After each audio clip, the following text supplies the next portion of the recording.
What's up, guys? Welcome back to Black Beyond Borders. Some of you guys may or may not know, but I'm a professional wrestler. I've been a professional wrestler since 2016. I started in the US, then when I moved to China, I continued my wrestling career. The majority of my wrestling career has been in China. And even though I didn't wrestle that much in the US, I still have some experience as well as the experiences of others. So today, I'm going to share with you guys the differences between wrestling in the US versus wrestling in China. Now, before I say the difference, I want to point out that I'm not referring to the big wrestling promotions like WWE, AEW, Impact Wrestling, Ring of Honor. I'm not referring to those. I'm referring to independent wrestlers, the indie wrestlers, meaning wrestlers who are not signed to any big promotion that wrestle for many different promotions. That's what I'm referring to. Of course, in America, there's WWE and everything, and you have a lot of wrestlers that don't wrestle for those big promotions. They wrestle independent, meaning they do their own thing. And that is what I'm referring to. So I want to point that out. I'm referring to the difference between being an indie wrestler in the US versus being an indie wrestler in China. So let's get started. First is the schedule. Because wrestling is so big in the US, there are so many promotions. All right, it's so many promotions and it's so much wrestling. I mean, wrestling starts at Thursday. You have shows Thursday, Friday, Saturday, Sunday. There are always wrestling shows, especially on the weekends. And I'm not including Monday Night Raw or Friday Night SmackDown or any of that. Like I said, I'm not referring to the big promotions. I'm referring to the independent wrestling circuit. So in your small local town or whatever, there's always wrestling shows. There's many different wrestling shows. There's always wrestling. Always. It's always there. Whereas in China, a lot of people really don't know this, but we don't have that many promotions in China. All right. Right now, I would say we have 2 active promotions and there's another one in Hong Kong. So about 3 or whatever. But overall, we don't have that much. So pre-COVID, we were wrestling maybe once or twice a month. All right. Then COVID hit, it shut down. And now last year we started, getting wrestling shows back up. So about once a month or once every other month or whatever. So there's not that much going on because it's still in this infancy stage yet. So in America, there's always wrestling going on. You're wrestling.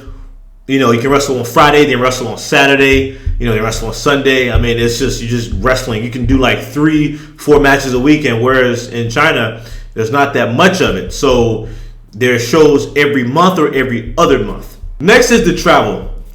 In the US, on the indie scene, a lot of times the wrestlers, they get in the car and they travel, a couple hours or 30 minutes or an hour or wherever to the show. A lot of these indie wrestling promotions are in these small towns or whatever. So you're usually driving, some hours to the shows or whatever. You're in the car and you're just driving.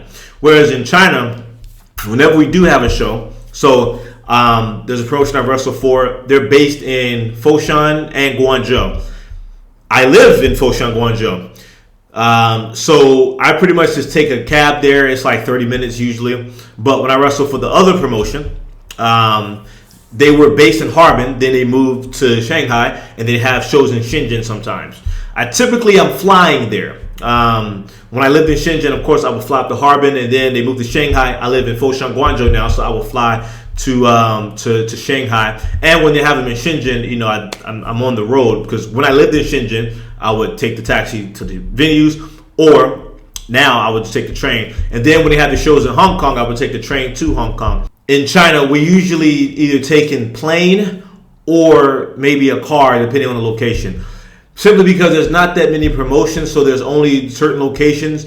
And because there are only shows in certain locations, many of us have to travel. And the method of travel is via airplane. Whereas back in the US, where there's promotions basically everywhere. You just get in the car and you go. Now, of course, some wrestlers, they take the plane there to different locations. Like, let's say a wrestler from Atlanta, he's booked for a show in New York or Baltimore or whatever. Of course, he's going to take the plane. Or he's booked in Cali or whatever. Of course, he's always going to take the plane or whatever. But I'm just speaking, like, typically, you get in the car and you just take a road trip. And also, the thing with the travel is, being in China, there are other wrestling promotions around Asia. And traveling within Asia is quite easy. I've wrestled in South Korea. I've wrestled in Nepal. I've had friends that have wrestled in Japan. I have friends that have wrestled in Taiwan. They've wrestled in Vietnam, Cambodia,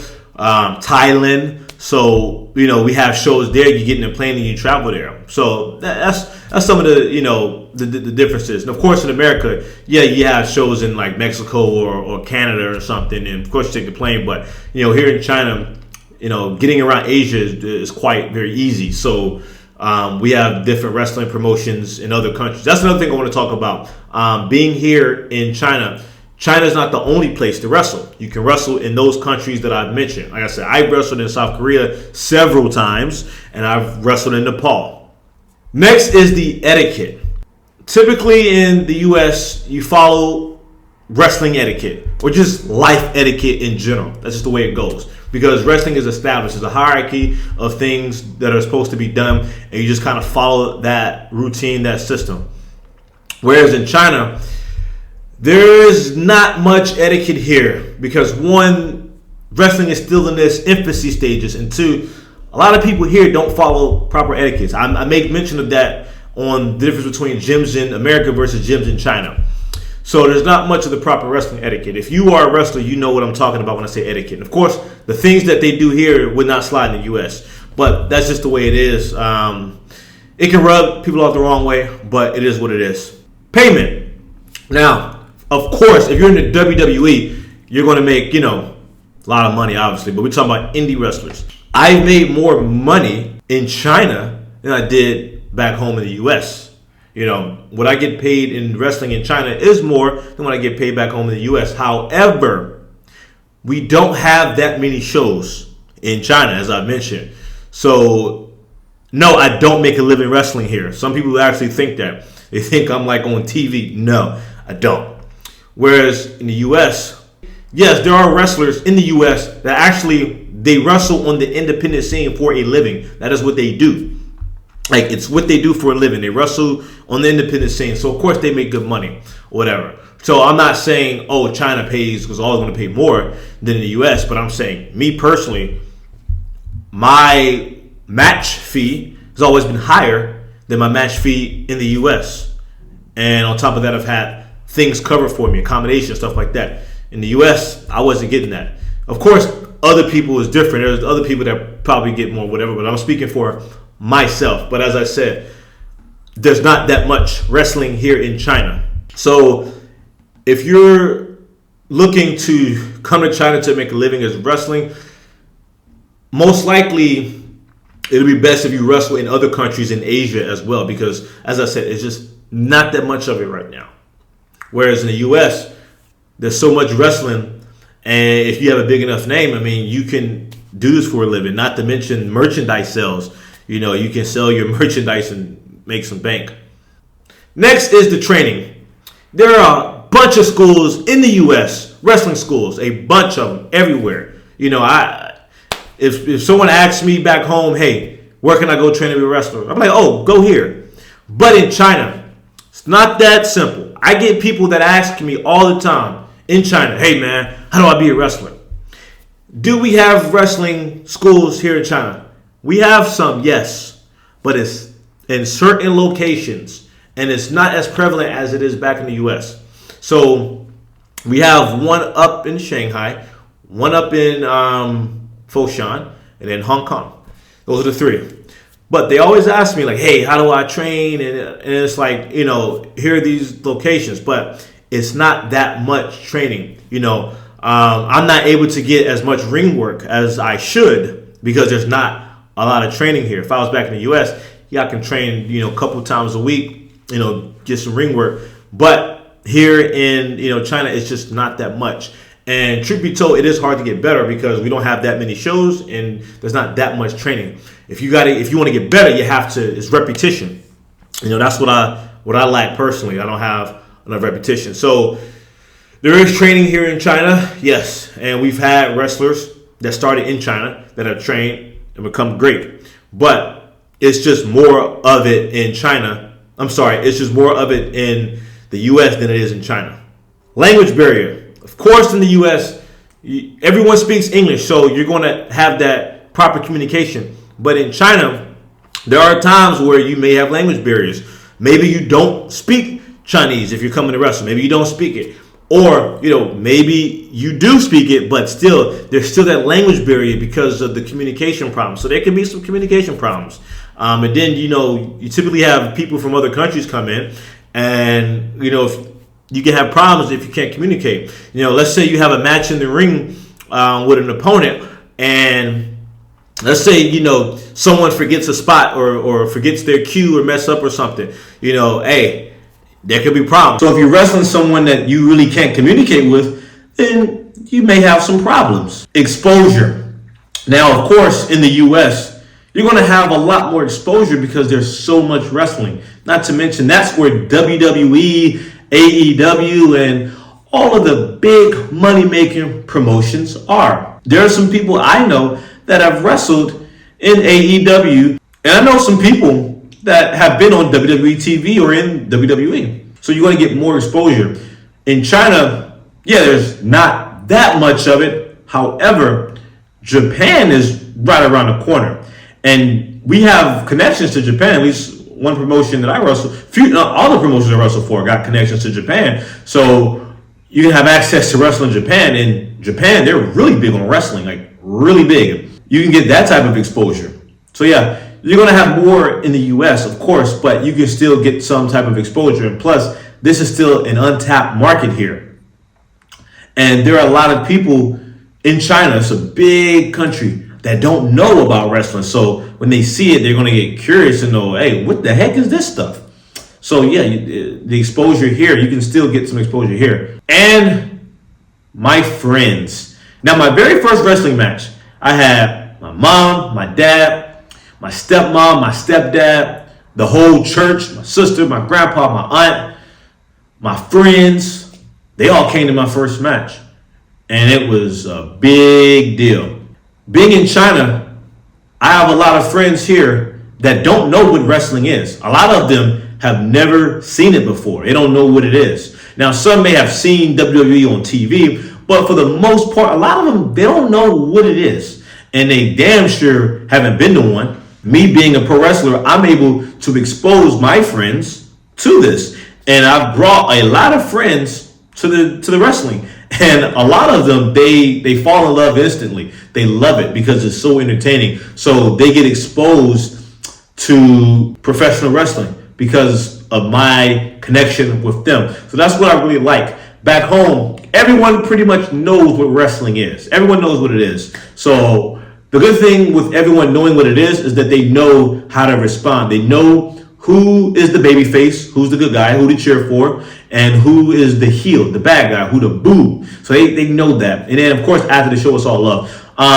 In South China, like Guangzhou, Foshan, Shenzhen, in Hong Kong, where I wrestle at, the fans, they actually do know what wrestling is. So same thing. They know when to cheer, they know when to boo. And after the match, it's all love. So they know that. And then the friends that I've brought to the wrestling matches, it's their first time and they love it, and they come back to it. So it's a good experience for them. So been wrestling since 2016. Started in the U.S. Spent the majority of my wrestling career in China. Overall, I do enjoy what I do. It's been a fun ride for me. I've been able to travel to a few different countries to wrestle, and I'm blessed. Now, I will say this: I haven't really opened up about this. I have been losing my passion for wrestling. Like I've been losing the passion for it. It's getting to the point where I'm contemplating on, do I still want to do it? I don't know. I've been losing my passion. I have not been injured, and I pray I don't. So that's something I don't want. But mentally, I haven't been there with it, and I don't know. But Maybe the passion's coming back. I don't know, but yeah, there's been some back and forth in me whether I want to still continue to do this or not. I'll have to see. But for right now, I'm still doing it. I got 2 shows coming up in March. Just had a show in Shenzhen. Now, if you are looking to start your professional wrestling career, where should you start it at? Obviously, I would say the U.S. because, one, it's the base of pro wrestling. You have more access to training facilities. You have more access to do more shows. And if you want to get better, you have to not only train a lot, you got to work. And then you also have the foundation on, just typical etiquette. Now, I say China is good for those established wrestlers that want to come over here. Because one, China is a big market here, untapped market that, if we can bring those guys over here and put a spotlight on everything China, that'll be great.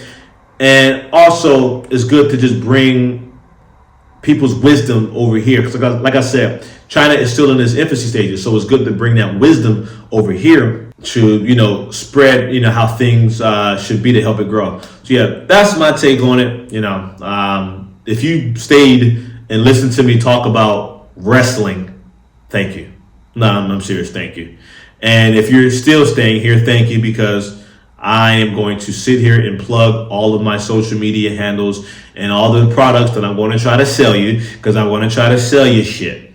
So if you're staying, thank you. But anyway, not further. Let me know what you guys think. If you have any other questions about China, leave it in the comment section. I wanna know, man. I can answer them for you. Thank you guys for watching. Like this video. Subscribe to the channel. Follow me on Instagram at _Uncle Money. Check out my book, Surviving China as an Expat. I wrote a book about China, tips on how to survive there. So if you're interested in moving there, or you're just curious to know what life is like, check it out. And check out my new song, Simp. I made a song making fun of simps. Some of y'all are probably simps, and I made fun of you. It's all tough love. But check it out. It's on Spotify, Apple Music, iTunes, your mama's jukebox, everything. Link in the description. And check out my other song, Love the Way. The Yan and Uncle Money, we did a track called Love the Way. It's a heartbreak song, a beautiful song. It's available on Spotify. Check it out. Link is in the description. The music video will be coming soon, and I'll keep y'all tapped in. Check out my podcast. Well, I got 3 actually. One is called The Functions. Was me and the Yan. We basically talk about nothing. We just sit and ramble about bullshit like I'm rambling right now. We're both 2 expats in China. He's Armenian, I'm American. We talk about our experiences here and our differences and everything. So check that out. Link in the description. Check out my other podcast, Generations Unveiled, Family Functions. I have a podcast where I interview members of my family. So I had my mom on there. I had my dad on there. My grandpa will be next. They have very interesting stories, man. They bring a lot of value. My family, they bring value. Y'all definitely got to check that out, man. And I have another podcast with my homeboy AP. It's called The Rundown. It's very similar to Uncle Ocho's Nightcap. Well, we go over sports, boxing, football, basketball, and then just other life topics. We both 2 young black dudes, trying to just make it happen. So yeah, check that out. Thank you guys for watching. If you stayed, thank you. All right, I'm out.